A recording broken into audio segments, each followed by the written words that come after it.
Hello dear students, how are you. कैसे हो आप लोग? कैसी आपकी पढ़ाई चल रही है? और हमारा टारगेट 26 जुलाई और हमारा टारगेट 18 to 23 जुलाई का जो है कैसा चल रहा है आपका? बेहतरीन तरीके से पढ़ाई करो। माई गुरु आपके साथ है। मैं आपका माई गुरु अंकित तिवारी सर। अभी तक हमने क्या क्या डिस्कस किया बेटा? मोल कॉन्सेप्ट डिस्कस किया, सेकंड कॉन्सेप्ट डिस्कस किया हमने स्टोइकियोमेट्री कॉन्सेप्ट। अब जो हमारा कॉन्सेप्ट डिस्कस करने जा रहे हैं आज हम, वो है, हेडिंग डालो बेटा, equivalent concept. Equivalent concept third most important जो कॉन्सेप्ट है जिससे क्वेश्चन आता ही आता है बेटा, वो है इक्विवेलेंट कॉन्सेप्ट। क्या है बेटा? इक्विवेलेंट कॉन्सेप्ट है।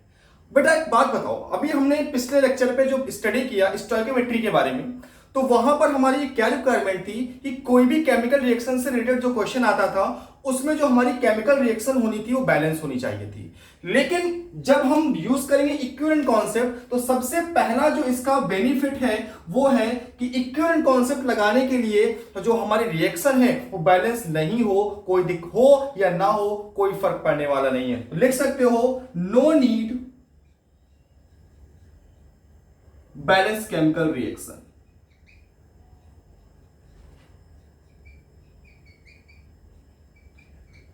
केमिकल रिएक्शन बैलेंस हो, इसकी हमारी कोई नीड नहीं, कोई आवश्यकता नहीं है। बेटा इक्विवेलेंट कॉन्सेप्ट है, बहुत शानदार तरीके से आपको समझाने जा रहा हूं, बहुत बेहतरीन तरीके से समझाने जा रहा हूं। बस अपनी निगाहें बोर्ड पर ही रखना, मतलब अपने मोबाइल पे ही रखना, मतलब इसका आप मुझे प्रॉपर तरीके से स्टडी करते जाना। इक्विवेलेंट कॉन्सेप्ट बेटा, मान लिया हमारे पास एक केमिकल रिएक्शन है, ए बी मोल बी, इससे बन रहा सी मोल सी और डी मोल डी। जब हमने स्टोइकियोमेट्री पढ़ी थी, क्या बोला था? A moles of A react with B moles of B, then form C mole of C and D moles of D। वहां पर मोल कंसेप्ट यूज करना था, वहां पर हमारी रिएक्शन बैलेंस होना बहुत जरूरी थी। अगर रिएक्शन बैलेंस नहीं होती तो स्टोइकियोमेट्री हम यूज ना कर पाते। लेकिन अगर हमें यहां पर लगाना है इक्विवेलेंट कॉन्सेप्ट, जब हम इस फंडे का यूज करेंगे, इसके मैं क्वेश्चंस भी आपको कराऊंगा, और क्वेश्चन कराने के बाद आप देखोगे, आप शॉक रह जाओगे कि यार इतना इजी होता है इक्विवेलेंट कॉन्सेप्ट। क्या होता है देखो, आप क्या बोलोगे? Equivalent of A is equal to equivalent of B is equal to equivalent of C is equal to equivalent of D। बस जितने भी हमारे सब्सटेंसेस होते हैं उन सभी का इक्विवेलेंट क्या कर दो बेटा? इक्वल कर दो। Equivalent of A is equal to equivalent of B is equal to equivalent of C is equal to equivalent of D। एक केमिकल रिएक्शन ली गई, A mole A, B mole B से रिएक्शन हो रही, क्या बन रहा है बेटा? C mole C and D mole D. आपने क्या कहा कि A equivalent of A is equal to equivalent of B is equal to equivalent of C is equal to equivalent of D. बात आती है कि ये इक्विवेलेंट कैसे निकालेंगे हम लोग।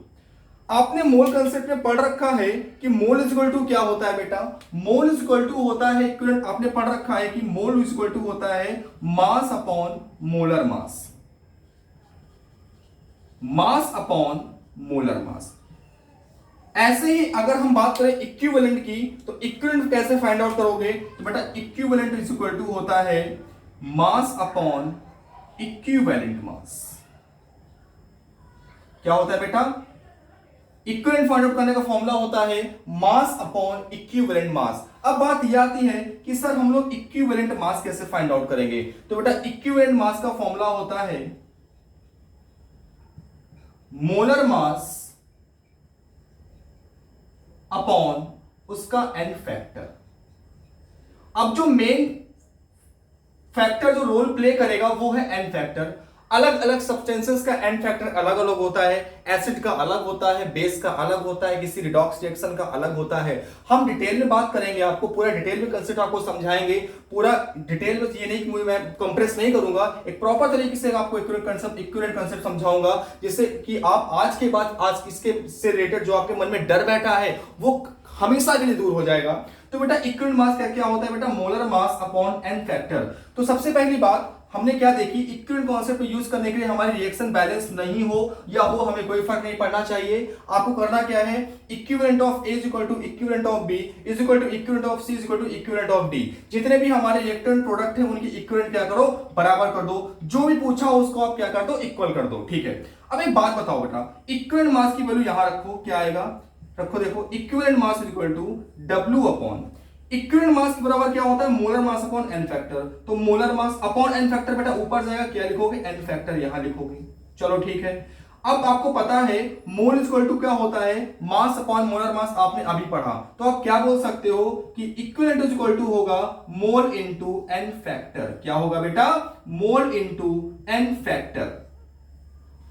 अब आपको कभी कभी क्या होगा, अगर मोल्स गिवन हो तो फॉर्मूला क्या लगाओगे, mole into N factor of A is equal to moles into N factor of B is equal to mole of C into N factor of C is equal to mole into N factor of D. अगर हमको इसका मास पता होगा तो क्या बेटा करोगे, mass upon molar mass into N factor of A is equal to mass upon molar mass into N factor of B is equal to mass upon molar mass into N factor of C is equal to mass upon molar mass into N factor of D.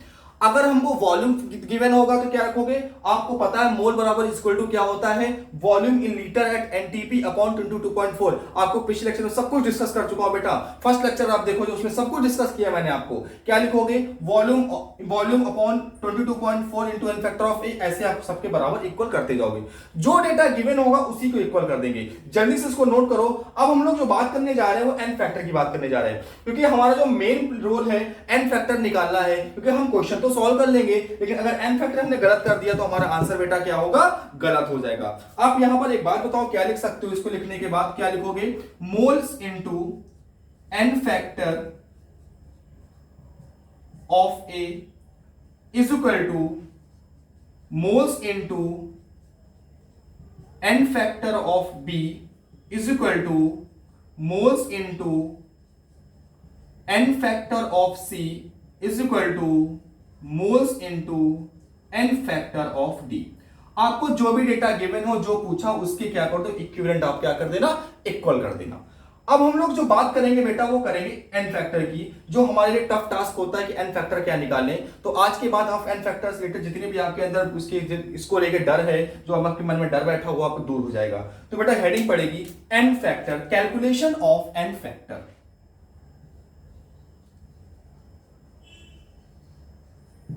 Calculation of n factor. हमने आपसे promise किया है top 60 concept की बात करेंगे जिनसे आप 70% plus marks gain करोगे। मेरा भरोसा है आपसे, आप मेहनत करो मेरे साथ, मैं आपके साथ मेहनत करूंगा बेटा। जितना आपको कंटेंट चाहिए मैं आपको उतना कंटेंट दूंगा, क्वेश्चंस प्रोवाइड कराऊंगा, डीबीपी प्रोवाइड कराऊंगा। आप बस मेहनत करो, हम दोनों मिलके आपके सपने को पूरा करेंगे। आपने जो सपना देखा है एक अच्छा इंजीनियर बनने का, एक आईआईटी से इंजीनियर बनने का और medical college government medical college से एमबीबीएस डॉक्टर बनने का, उस सपने को हम पूरा करेंगे। अब हम लोग बात करेंगे बेटा कैलकुलेशन ऑफ एन फैक्टर की बात करेंगे। तो एन फैक्टर हम अलग अलग देखेंगे। एन फैक्टर की बात करेंगे हम लोग कहां कहां पे, तो एन फैक्टर की बात हम लोग जो करेंगे वो एसिड्स में अलग करेंगे कि अगर कोई हमारा एसिड है उसका एन फैक्टर क्या होगा, अगर कोई बेस है तो उसका एन फैक्टर बेटा क्या होगा, अगर कोई हमारा सॉल्ट है तो उसका एन फैक्टर क्या होगा, और अगर कोई रिडॉक्स रिएक्शन है तो उसका एन फैक्टर क्या होगा। इस रिडॉक्स रिएक्शन में एन फैक्टर कैसे निकालते हैं। तो सबसे पहले जो हम बात करेंगे बेटा एसिड की बात करेंगे।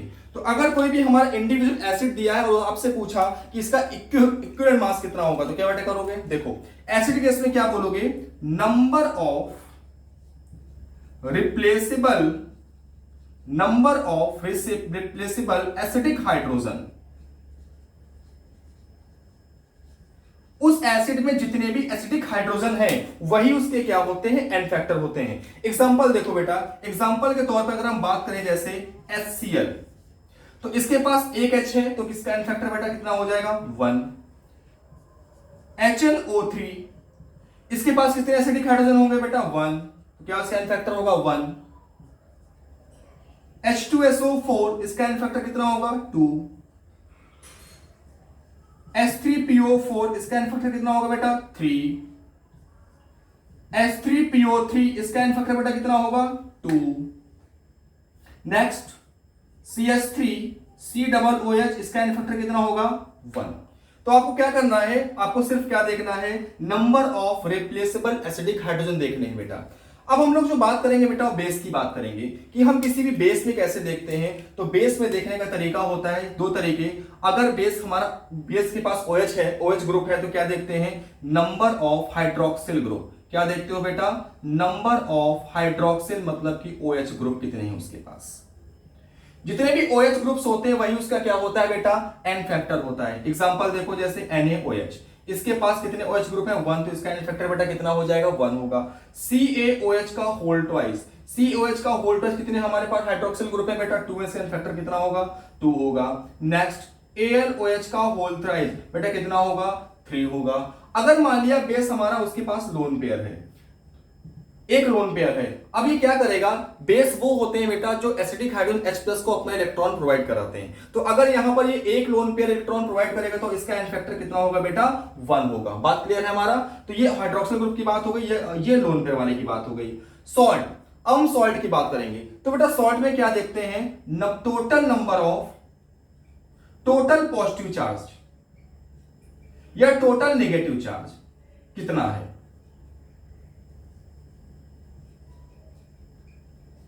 जैसे NaCl, तो NaCl को जब ब्रेक करोगे तो Na पे प्लस Cl पे -1 का चार्ज आएगा, टोटल पॉजिटिव चार्ज 1 है। क्या लिखोगे बेटा, कितना है इस पे, 1 एन फैक्टर होगा इसका। नेक्स्ट CaCl2, CaCl2 को ब्रेक करोगे बेटा तो क्या आएगा, Ca पे +2 चार्ज आएगा, 2Cl माइनस, टोटल कितना पॉजिटिव चार्ज है बेटा, 2 है, तो इसका एन फैक्टर कितना होगा, 2 होगा। अगला AlCl3, कितना एन फैक्टर बेटा, 3। अगला Al2SO4 का होल थ्राइस, जब आप इसको आयनाइज करोगे तो क्या आएगा, 2Al + 3, मतलब एक एल्यूमिनियम पे कितना चार्ज होगा बेटा, 6 का चार्ज होगा। तो हम कैसे निकालेंगे, सॉल्ट्स में कैसे निकालेंगे बेटा चार्ज, तो टोटल पॉजिटिव चार्ज हम लोग देखेंगे। अगली बात आती है बेटा रिडॉक्स रिएक्शन की। रिडॉक्स रिएक्शन में कैसे हम लोग देखते हैं, तो जरा इंपॉर्टेंट है, याद रखना।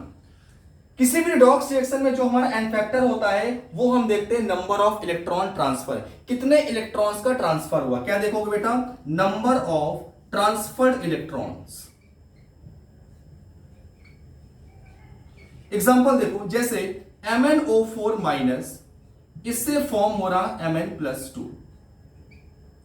आपसे कह रहा है कि MnO4- का इक्विवेलेंट मास कितना होगा, तो आप क्या देखोगे, इसमें ऑक्सीडेशन स्टेट में चेंज देखोगे, किसकी, मैग्नीज की। यहां पर Mn का कितना, मैग्नीज पे कितना चार्ज आएगा, लेट कर लो, Mn को x मान लिया, +4 ऑक्सीजन में -2 का चार्ज होता है, equal to -1, x equal to कितना आ गया बेटा, +7, ये +2। 7 से कितने का चेंज हो रहा है, 2 का चेंज। 7 से कहां जा रहा है बेटा, 2 में जा रहा है, मतलब कितने का चेंज हो रहा है, 5 इलेक्ट्रॉन का चेंज हो रहा है। मतलब यहां पर क्या हो रहा है, 5 इलेक्ट्रॉन का गेन हो रहा है। इसका मतलब बेटा एन फैक्टर कितना होगा इसका, 5 होगा इसका एन फैक्टर। बात क्लियर है। नेक्स्ट C2O4-2, इससे बन गया CO2। आपको देखना है, आपसे पूछ रहा कि C2O4-2 का एन फैक्टर कितना होगा। आप क्या चेक करोगे, इसके ऑक्सीजन स्टेट में चेंज, उसकी ऑक्सीजन स्टेट में चेंज देखते हैं जिसकी ऑक्सीजन स्टेट में चेंज हो रहा हो। यहां पर कार्बन पे कितना चार्ज आएगा बेटा, +4 चार्ज आएगा, और यहां पे कार्बन पे कितना चार्ज आएगा, +3 का चार्ज। एक कार्बन, अच्छा हाँ बेटा, ऑक्सीडेशन स्टेट जो होती है वो पर्टिकुलर एटम पे होती है, ना कि मॉलिक्यूल पे होती है। तो यहां पर जो +3 चार्ज आया वो किसी एक कार्बन एटम पे है, तो एक कार्बन एटम पे कितने का चेंज है, +3 से +4, मतलब 1 का चेंज है। तो बेटा यहाँ पे कितने कार्बन एटम है, 2 है, तो इसका एन फैक्टर कितना आ जाएगा बेटा, एन फैक्टर इसका आएगा 2 आएगा। बोलोगे टफ है क्या। अगली बात देखो, नेक्स्ट बात करेंगे हम लोग S2O3-2, S2O3-2 से बात करेंगे S4O6-2 की। अगर हम यहां पर कैलकुलेट करें तो S2O3-2 में कितना चार्ज आएगा सल्फर पर, बेटा चेक करो, कैसे चेक करोगे, देखो यहां पर मान लो इसकी सल्फर की x स्टेट है, तो 2 × x + 3 × -2 = -2। बेटा कितना आएगा, 2x आएगा 4, x कितना आएगा, +2। इस सल्फर के एक एटम पे बेटा कितना चार्ज है, +2 का चार्ज है। अब यहां पे बात करो सल्फर पे, यहां पे कितना आएगा, तो यहां बेटा आएगा, कन्वर्ट करने के बाद 2.5। एक सल्फर एटम पर कितना चेंज हो रहा है बेटा, 0.5 का चेंज हो रहा है। चेक कर लो, 2 से 2.5, तो बेटा कितने सल्फर एटम है, यहां पर 2 सल्फर एटम है, तो कितना चेंज आएगा बेटा, कितना चेंज आएगा, 2 × 0.5 कितना आएगा बेटा, 1 एन फैक्टर होगा। कितना एन फैक्टर होगा बेटा, इसका एन फैक्टर 1 एन फैक्टर होगा।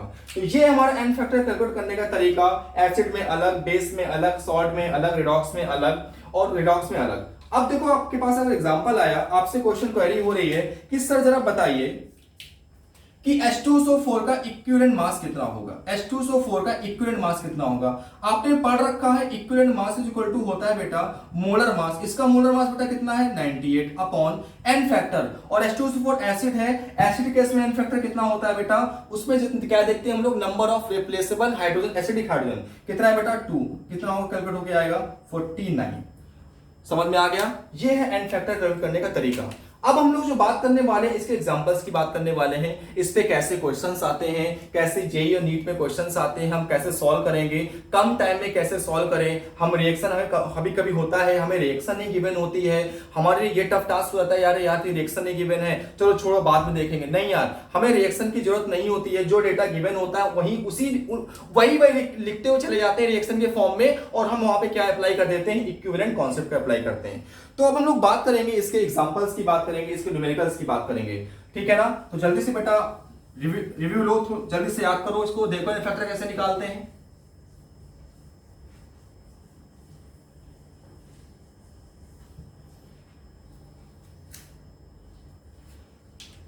अगर आपसे पूछ लिया Cu2s, इससे फॉर्म हो रहा Cu+2 और S-2, आपसे बोला बेटा कि Cu2s का इक्विवेलेंट मास कितना होगा। बेटा किसका पूछा आपसे मास, आपसे कह रहा है कि सर Cu2s का इक्विवेलेंट मास कितना होगा, तो बेटा आप क्या रखोगे, molar mass of Cu2s upon n factor.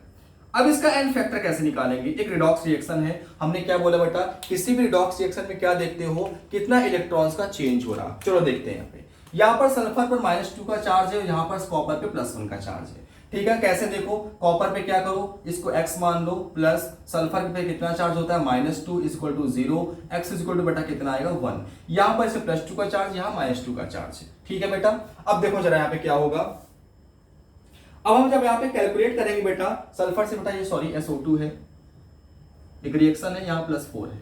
देखो अब एक बात देखो, कॉपर की भी स्टेट में चेंज हो रहा, सल्फर की भी स्टेट में चेंज हो रहा।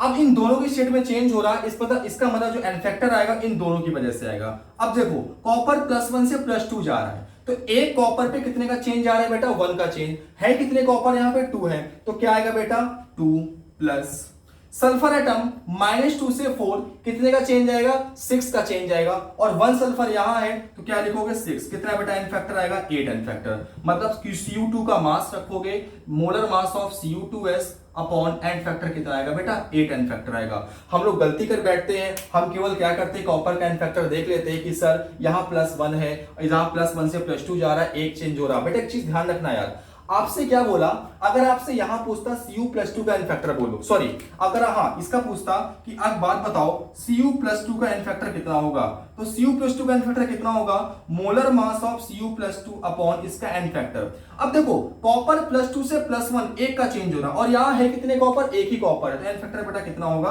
1 होगा। अब यहां पे क्या था Cu2s में बेटा, यहां पर 2 कॉपर थे। अब मैंने आपसे बोला कि जो चार्ज होता है, जो ऑक्सीडेशन स्टेट होती है वो पर्टिकुलर एटम की होती है, ठीक है ना, लेकिन जो +1 चार्ज आया वो कॉपर के एक एटम पे आया, ना कि 2 एटम पे आया है, ठीक है। तो एक कॉपर में कितने का चेंज हो रहा, +1 का चेंज हो रहा, तो बेटा 2 कॉपर में कितने का चेंज होगा, 2 कॉपर्स का चेंज होगा, तो कितना आएगा बेटा यहाँ पे n फैक्टर इसका 2 आएगा। प्लस अब सल्फर की भी ऑक्सीडेशन स्टेट में चेंज हो रहा है, -2 से +4 जा रहा है, मतलब 6 का चेंज हो रहा है, 6 इलेक्ट्रॉन्स का क्या बोलेंगे, इसका n फैक्टर कितना होगा 8 n फैक्टर होगा। तो क्या रखोगे, molar mass of Cu2s upon 8। बात क्लियर है बेटा। अगला एग्जांपल की बात करते हैं हम लोग। नेक्स्ट एग्जांपल है हमारा Cr2O7 -2 से आप चेंज करो Cr+3। हमने बोला बेटा आपसे कि रिएक्शन बैलेंस हो ना हो हमें फर्क नहीं पड़ना चाहिए, नहीं पड़ रहा सर पर। अब देखो यहां पर इसकी आपसे बोला है कि इक्विवेलेंट मास फाइंड आउट करो Cr2O7 का, ठीक है, O-2 का। आप क्या करोगे, आपको फॉर्मूला पता है बेटा, molar mass of Cr2O7 -2 upon इसका n फैक्टर। जो मेन प्रॉब्लम है कहां है, n फैक्टर में। अब इसको हम प्रॉब्लम नहीं बोलेंगे, अब इसको बोलेंगे हमारे लिए इजी हो गया, सर ने आपको अच्छे से डिस्कस कर दिया, ठीक है बेटा। अब चेंज करो, देखो यहां पर जाओ, आप क्रोमियम की स्टेट देखोगे तो बेटा कितना आएगा, यहां पर +6 आएगा, कितना आएगा बेटा +6। देखो एक क्रोमियम पे कितने का चेंज हो रहा है बेटा, यहां पे कितने क्रोमियम है, देखो यहां पे कितने क्रोमियम, 2 क्रोमियम है। एक क्रोमियम पे कितने का चेंज हो रहा है, 3 का चेंज हो रहा है, कितने क्रोमियम पर 2 क्रोमियम, तो इसका n फैक्टर कितना होगा बेटा 2 × 3 कितना आएगा 6 आएगा। बात क्लियर हो गई। ऐसे ही हम लोग फाइंड आउट करते हैं इक्विवेलेंट मास। अब हम लोग इसके एप्लीकेशन की बात करने वाले हैं कि इसको एक न्यूमेरिकल में के फॉर्म में अगर क्वेश्चन आता है तो उसका एप्लीकेशन कैसे हम लोग करते हैं, उस इसके एप्लीकेशन का यूज कैसे करते हैं। तो बेटा एक क्वेश्चन लिखो, सबसे पहले बेसिक्स का क्वेश्चन है, मैं आपको बोल रहा हूं, आप कॉपी में नोट डाउन करते जाओ। जैसे ऑफलाइन क्लास में बैठ के आप पढ़ते हो उसी फीलिंग के साथ आप पढ़ो, उसी मेहनत से आप पढ़ो और आपको सक्सेस मिलेगी, बिल्कुल मिलेगी बेटा, और आप अपने सपने को पूरा कर सकोगे, आप अपने माँ बाप के सपने को पूरा कर सकोगे। क्वेश्चन लिखो बेटा जरा, व्हाट वॉल्यूम ऑफ, क्वेश्चन है what volume of what volume of 0.1 molar KMnO4, what volume of 0.1 molar KMnO4 is required, what volume of 0.1 molar KMnO4 are required to oxidize 100 ml of 0.2 molar 100 ml of 0.2 molar FeSO4 0.2 molar FeSO4 in acidic medium। देखो आपसे क्या बोला है कि KMnO4 आपको पता है acidic medium में क्या करता है, कहां से कहां चेंज होता है, Mn+2 में कन्वर्ट होता है, और ये किस में कन्वर्ट होगा, Fe+3 में। आपको पता है कि आयरन Fe+2 का जब ऑक्सीडेशन होता है किस में कन्वर्ट होता है बेटा, Fe+2 से कहां जाता है, Fe+3 में जाता है। और जब KMnO4 का क्या कराते हैं हम लोग, ऑक्सीडेशन कराते हैं, तो KMnO4 कहां से आता है, एसिडिक मीडियम में +7 से +2 के फॉर्म में जाता है। ठीक है, आप क्या करोगे, आपको क्या गिवन है, आपको गिवन है 0.1 मोलर KMnO4, ये आपको गिवन है। और क्या गिवन है बेटा, आपको गिवन है 100 ml एंड 0.2 मोलर FeSO4, आपको इतना डेटा गिवन है। Fe+2 का चार्ज है। आपसे क्या पूछा है, इसका वॉल्यूम पूछा है। क्या करना है बेटा, इसके हम EQ बराबर कर दो, कैसे, M1V1 इक्वल टू क्या होता है, M2V2। और आपको पता है नॉर्मेलिटी और मोलरिटी में क्या रिलेशन होता है, नॉर्मेलिटी इज इक्वल टू होता है मोलरिटी इंटू एन फैक्टर। क्या होता है बेटा, normality is equal to molarity into N factor. तो हमें यहां लगाना होता है N1V1 is equal to N2V2। जैसे वो हमारे इक्विवेलेंट थे, जैसे ये हमारे मिली इक्विवेलेंट हैं, तो N1V1 is equal to N2V2। अब हम सबसे पहले क्या करेंगे, इनकी ऑक्सीडेशन स्टेट देखेंगे, क्योंकि हमें क्या जरूरत पड़ेगी बेटा, एन फैक्टर की। तो एक बात बताओ, क्या हम यहां पर N1 की जगह नहीं लिख सकते M1 into N factor of 1, तो आप क्या लिखोगे, M1 into N factor of 1 into V1। ये हमने बात की KMnO4 के लिए। इक्वल टू किया मैंने, क्या बोला, MEQ या इक्विवेलेंट बराबर कर दो। अगला क्या है, FeSO4 की बात हो रही है, तो क्या लिखोगे बेटा, M2 into N factor into V2, किसके लिए बेटा, FeSO4 के लिए। चेक करो KMnO4 की ऑक्सीजन स्टेट कितनी, इसका एन फैक्टर क्या होगा, +7 से +2। क्या चेंज हो रहा है बेटा, 5 इलेक्ट्रॉन्स का चेंज हो रहा। इसका एन फैक्टर कितना होगा, 5। क्या दिया है, 0.1 into 5 into volume of KMnO4 is equal to, इसके मोलरिटी कितनी बेटा, 0.2 इंटू Fe+2 से किस में जा रहा है बेटा, Fe+3 में 1 इलेक्ट्रॉन का चेंज हो रहा है। इसका एन फैक्टर कितना होगा, 1। इसका वॉल्यूम कितना है बेटा, 100 ml वॉल्यूम है। पॉइंट से पॉइंट कैंसिल होगा बेटा, क्या बोलोगे, 5 2 20, कितना आया, यहां से कितना आ गया KMnO4 का वॉल्यूम, यहां से बेटा आ गया 40 ml KMnO4। मतलब कितना वॉल्यूम आ गया, 40 ml KMnO4 की रिक्वायरमेंट होगी हमें, किसके लिए, 100 ml 0.2 मोलर FeSO4 को ऑक्सीडाइज करने के लिए। जल्दी से नोट करो, क्या करना होता है यार, कुछ नहीं, N1V1 इक्वल टू N2V2 कर दो और यहां पर MEQ कॉन्सेप्ट अप्लाई कर दो। ठीक है बेटा, अब हम लोग और क्वेश्चंस की बात करेंगे। पहले अगला क्वेश्चन लिखो, फटाक से नोट करो बेटा, और नेक्स्ट क्वेश्चन की बात करेंगे हम लोग।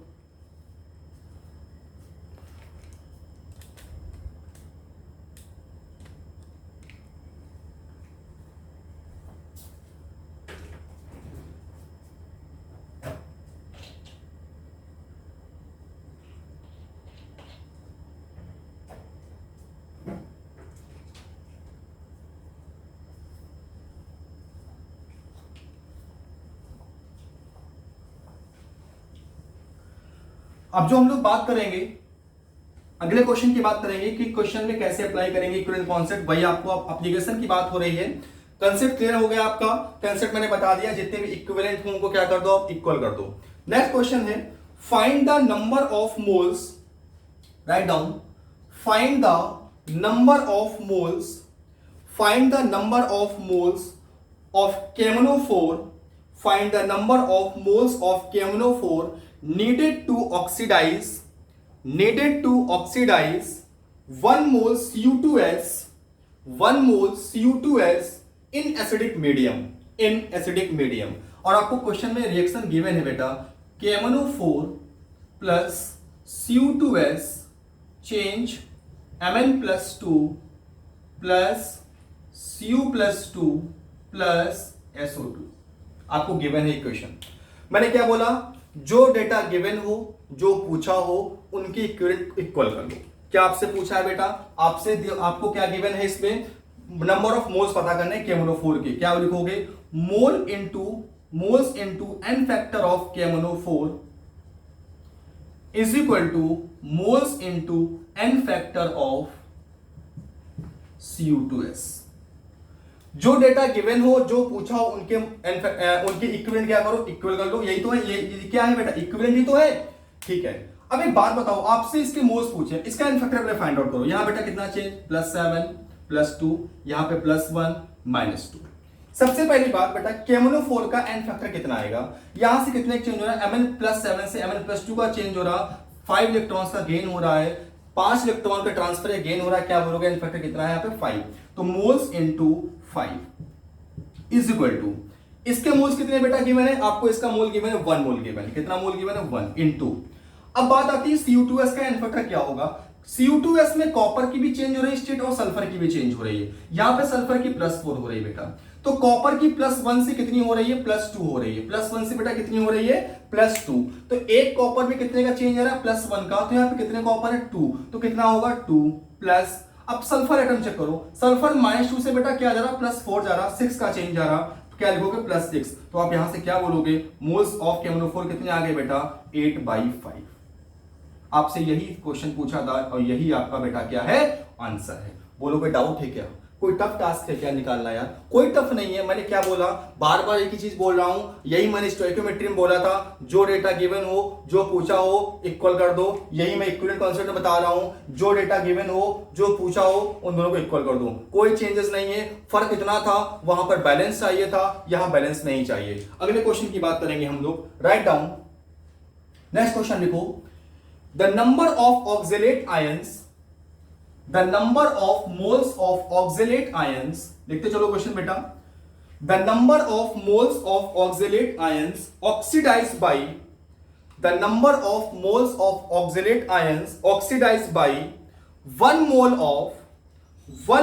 of MnO4 minus, 1 mole of MnO4 minus in acidic medium, in acidic medium. Option दिया है आपको, ए दिया है 5/2, बी दिया है 3/2, सी गिवन है आपको 2/5 और डी ऑप्शन आपको गिवन है इसमें बेटा 5/3।